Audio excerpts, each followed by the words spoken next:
Assalamualaikum warahmatullahi wabarakatuh. Waalaikumsalam Selamat pagi warahmatullahi ibu-ibu. wabarakatuh. Pagi. Apa kabar ibu-ibu? Alhamdulillah Bu. Sudah kumpul malam belum bu? Sudah. Sudah Dari tadi Bu. Alhamdulillah. Ibu ya, kita pertemuan lagi dalam bulan ini dalam pertemuan P2 K2. Untuk materi di bulan ini ada materi 1, modul 1 yang berjudul pengasuhan dan pendidikan anak. Di dalam materi saya 1 ini terdapat judul pengasuhan dan pendidikan anak. Nah, di sini kita belajar Bu ya, sama-sama Bu. Saya juga belum pengalaman benar ya Bu ya tentang pengasuhan anak. Jadi kita sama-sama belajar di sini. Di sini di sesi 1 pengasuhan dan pendidikan anak ada beberapa tips menjadi orang tua lebih hebat. Nah, sebelum kita belajar, kita breaking dulu Bu ya, biar semangat. Oke Bu. Kalau cari itu kita breaking yang enak Bu ya. Tepuk pramuka ya Bu. Oh iya. 2 kali tepuk pramuka.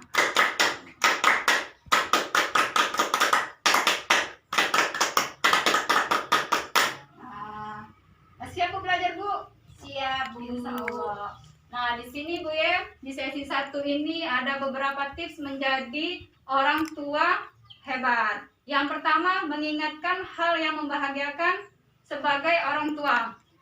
Di sini ada yang tahu enggak contohnya sama mana? Contohnya kita itu selalu mengingat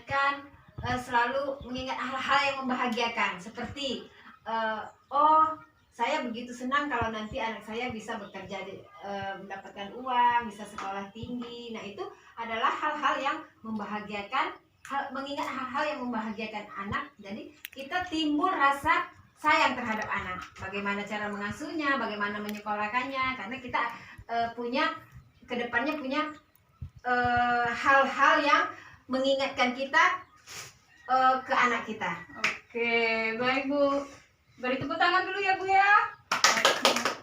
Ya Bu ya, itu salah satu contohnya. Yang kedua, sejalan antara perbuatan dan perkataan. Ini contohnya kayak ini Bu. Kita menyuruh anak kita sholat, tetapi kita tidak sholat, berarti itu tidak sejalan antara perbuatan dan perkataan. Nah, untuk yang ketiga, selalu berusaha melihat hal positif yang ada dalam diri kita Bu. Contohnya, ada yang tahu nggak di sini? Contohnya seperti ini Bu, ketika anak orang bisa sekolah, kita harus positif, anak kita juga harus sekolah. Oke, berarti itu menjadikan semangat bagi kita. Iya. Kitanya yang semangat, anak kita juga ikut semangat. Untuk yang keempat, bersikap dan bertutur kata penuh kasih sayang tanpa kekerasan. Di dalam sini, dalam keluarga ini seperti ini Bu contohnya.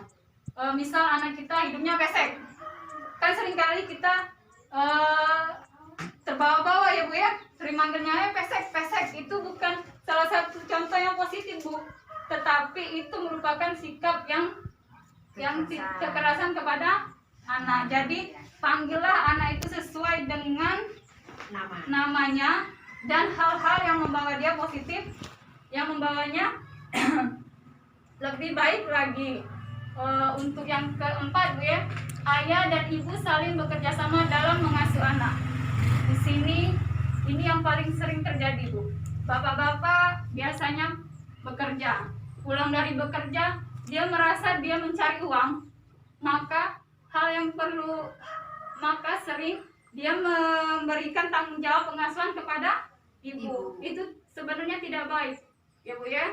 Ya, jadi ayah dan ibu itu saling bekerja sama ya Bu ya. Ya, harus saling-saling bersama mengasuh anak. Jangan diberatkan bebannya kepada ibu saja. Untuk yang selanjutnya, ayah dan ibu saling berdiskusi memutuskan bersama hal terkait pengasuhan anak. Ini contohnya seperti apa Bu? Ada yang tahu lagi Bu? Contohnya seperti ini Bu. Saya juga tidak tahu ini benar apa tidak Bu ya. Ini contohnya seperti ini. Misalkan kita di rumah itu anaknya seperti Bu Lili itu ya. Ya. Itu anaknya minta es krim. Ya. Nah, terus Sedangkan es krim itu kalau dimakan terus-menerus itu tidak baik untuk anak. Ya. Nah, jadi sang ayah membuat peraturan, anaknya boleh memakan es krim 1 minggu sekali. Nah, itu harus ada kerjasama antara ibu dengan ayah. Nah, nantinya kalau anaknya nangis, ibunya kasihan. Terus belum sampai 2 hari sudah dikasih si Itanya es krim. Nah, itu berarti ayah dengan ibu tidak kerjasama dalam pengasuhan anak. Seperti itu kan, Bu? pintar. Ya, tepuk tangan lagi buat Bu Itanya. Makasih ya Bu, contohnya Bu. Untuk yang terakhir, ayah dan ibu menghindari perbedaan pendapat dan pertengkaran di hadapan anak. Di sini ya Bu ya, seringkali tanpa kita sadari, kita di depan anak sering bertengkar masalah keuangan. Belum lagi masalah yang lain, itu dapat mengakibatkan hal yang negatif kepada anak. Di sini ada yang mau bertanya Bu? Sampai sini ada yang ditanyakan? Tidak ada, Bu. Tidak ada. Cukup. Ya. Kalau cukup Bu, kalau untuk sesi 1 ini cukup sampai di sini dulu. Untuk sesi 2 kita lanjutkan minggu depan dalam pertemuan berikutnya ya Bu ya. Ya. Untuk itu saya akhiri, wabillahi taufiq wal hidayah. Wassalamualaikum warahmatullahi wabarakatuh. Waalaikumsalam warahmatullahi wabarakatuh.